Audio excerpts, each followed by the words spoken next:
Shalom. I'm gonna give all the glory and praise to Yahweh, Bahasham, Yahushua, Bahasham, Rakah, Kwadash, the Balash, the apostles, the elders, and the bishops, great millstone. Shalom to the whole full elect.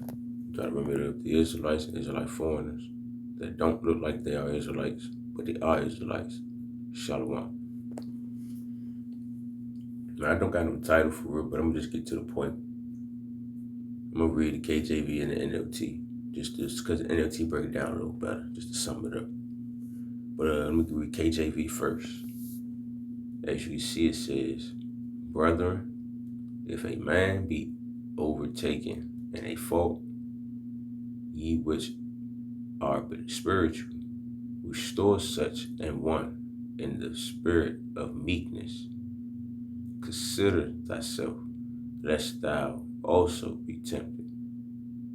So basically, if a brother in his truth is being overtaken by sins or going through some things, man, we need somebody be ready to restore that brother, bring him back up so you continue in doing what you gotta do. Unless you fall into that same situation yourself. Because trust me, you gonna go through. The Lord gonna test you just to see if you can handle it just as much as that brother did.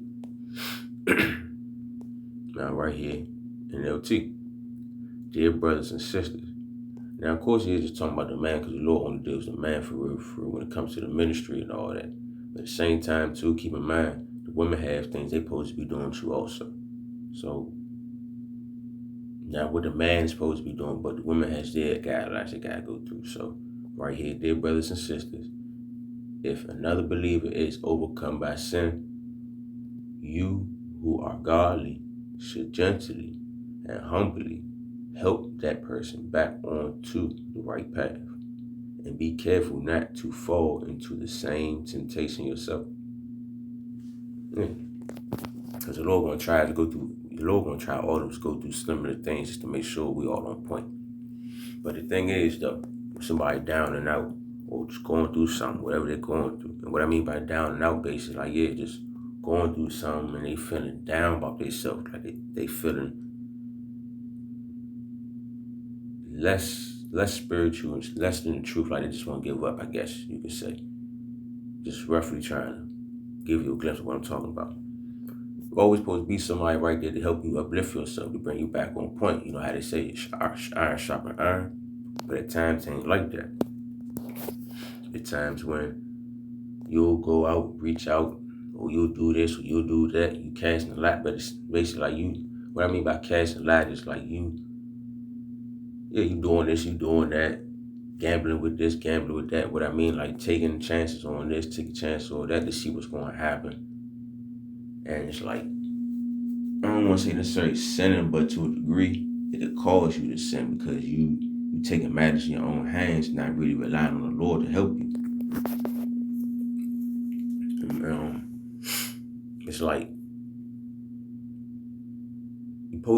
basically supposed to have people to go right there to go to, but this basically the point of me doing this lesson for the ones that don't have that around. At times when you really in need and you can't reach out or get the help that you feel as though you need, even though you did reach out and the person did what they can for you, it might not feel as though they restored you to how you want to be restored, I guess you could say. That's because it's a test for the Lord. It's basically the Lord testing you at the end of the day, testing your faith with Him. Because we all got that hand we can reach out to, and like the person that we can see, like, hey, can you help me? Or can you do this? Or can you do that? Can you uplift me back up? Or whatever the case may be. Even though this precept is talking about if somebody is overcome by sin. At times when you overcome by sin, you can't really get nobody to help you. That's the Lord just testing you to see how you're going to act on your own. Y'all get what I'm saying? Oh, let me go to just talk about Proverbs 16:33. Let me go to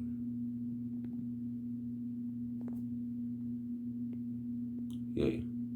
All right. Proverbs 16:33 KJV.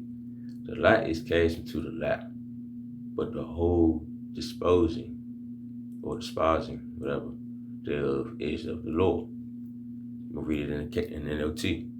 We may throw the dice, but the Lord determines how they fall.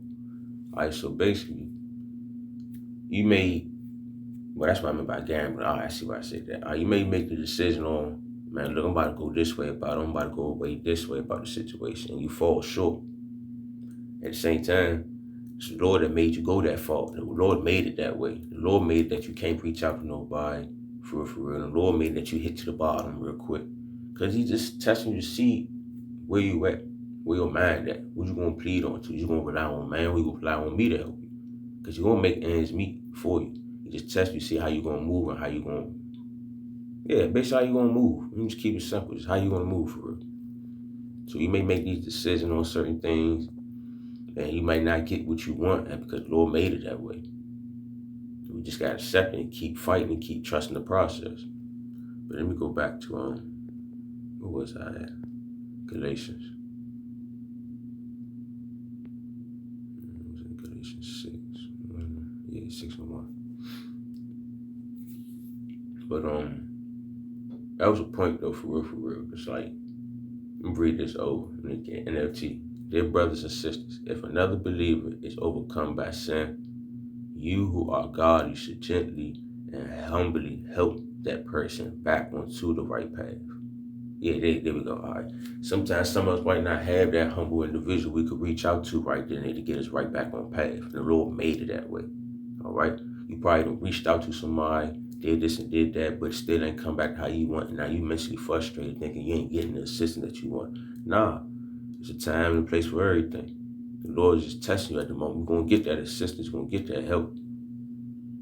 But let me keep reading though. And it says, and be careful not to fall into the same temptation yourself. So when you see somebody else going through the same situation, they rushing the gun and this and that. If you can't help, do help though. All right? That's the point of this specific precept. If you know what's going on, you see somebody in a situation, lend a hand. But for somebody that's on the opposite side, you can't get that hand, you can't get that. That's the Lord just testing you at the end of the day. Because you got to remember, He make the decisions. We all out there trying to do what we can for the Lord. All right?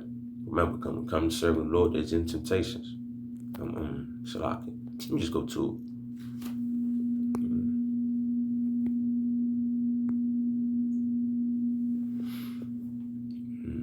Well, what I'm looking into.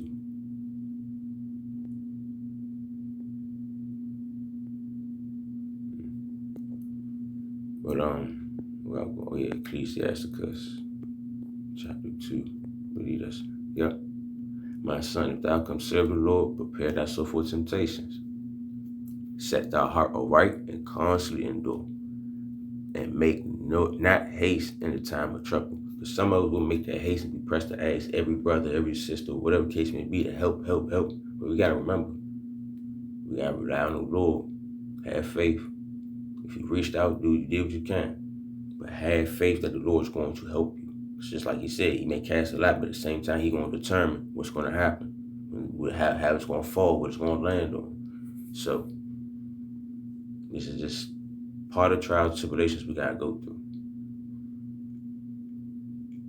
But hopefully it was edifying. It sounded like I was everywhere a little bit. But hopefully it was edifying. Y'all got the point. I know I said it about like probably 3 different things and all in one. But the point is that, yeah, we may supposed to reach out, get help, whatever, and that individual supposed to help, you're supposed to do that. But the person on the other side, you got to remember, we're supposed to rely on the Lord too at the end of the day. So don't expect to get that hand at the same time, all right? You may cast a lot and gamble, see what you gamble with, but at the same time, the Lord going to decide what it's going to fall on, what's going to happen for you at the end of the day. So it doesn't matter who lend a hand. They did that part cool because they know at the same time they don't want to fall into the same sin. They don't want to fall into, they don't want to go through the same temptation sometimes. But at the end of the day, it is what it is. The Lord going to put you through whatever He wants you to go through. You better just trust the process and continue to cleave unto Him. Yep, verse 3.